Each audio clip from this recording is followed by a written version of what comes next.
to bring in the trainer of the Preakness winner, who has won this race on 3 occasions with Point Given, War Emblem, and Roman Ruler, and that's BobBaffert, sending out Looking at Lucky. Bob, how are you today? Fine, thank you. How's everything out there? Everything's good. We're waiting for you. We're all ready, and we just drew the post, and you drew the rail with Looking at Lucky. What do you think about the inside post for him?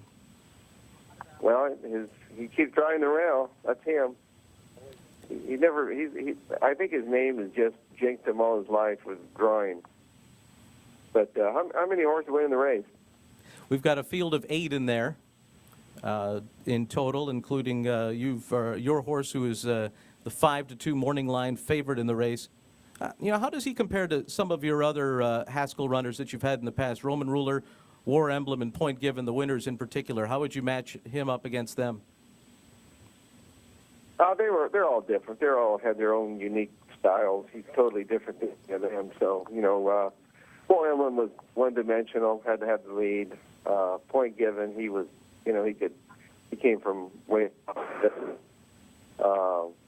Roman Ruler, he had a stock close. He was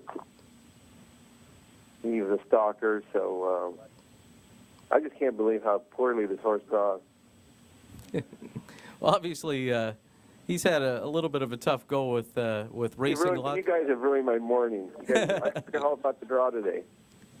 Sorry about that. How'd they draw from the one out? He's 1, and then A Fleet Again is 2, Icebox is 3, First Dude, then Our Dark Knight, Super Saver is 6, Uptown Charlie Brown is 7, and Trap Shot is 8. Does that work out okay? Yeah. Oh, good. They got them all then. They're all in there. Now, obviously this horse has had tons of trouble. It's been documented over and over. Do you think he'd be undefeated if he didn't have that trouble? Well, you never know. You can't.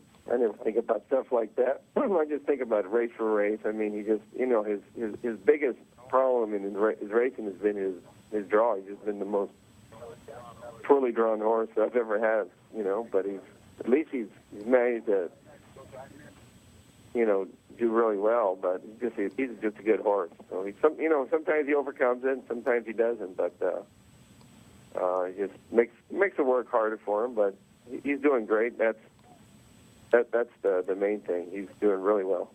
Right after the Preakness, you said right away Haskell. What made you decide Haskell for Looking at Lucky?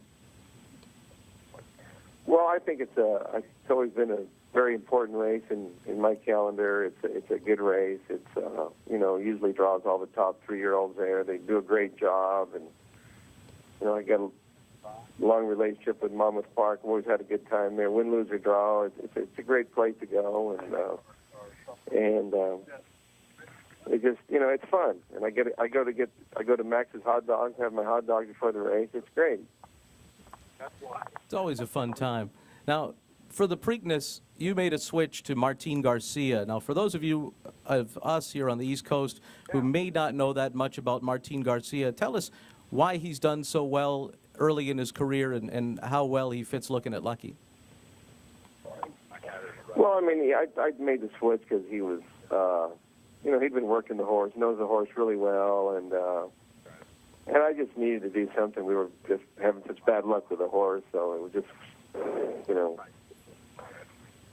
I tried to do something different. I was just getting so frustrated. So sometimes you have to change up things, and, you can't fire the trainer. So, switch riders, and sometimes it works, sometimes it doesn't. But, Garrett was just drawing poorly with the horse, and so, it wasn't really his fault. Bob, you, Jimmy Kroll, and Sonny Hine are the only guys that have ever won this race 3 times, and you obviously have a very good chance at a 4th. Would you say this is the toughest field you've ever run against in the Haskell? I think it is. I think it's the toughest field I've been in of all those years. There's some other good horses in there, but I think it's pretty deep. You got the best 3-year-olds in there together, so it's going to be a good race. Bob, thank you very much. I know the horse left this morning, correct, on his way via FedEx? He's on his way. What's the expected arrival time? He's in the air right now. He's in the air right now? Okay. Well, hopefully he'll be here soon. And what time do you expect him? Do you know? I believe he gets there. I think they get there around maybe 2:30, 3 o'clock. Okay. So you did standard shipping instead of priority overnight, right? He goes FedEx. As a matter of fact, somebody's got a sign there for him when he gets in the gate. So. All right, Bob. Thank you very much. Good luck, and we'll see you in a couple days.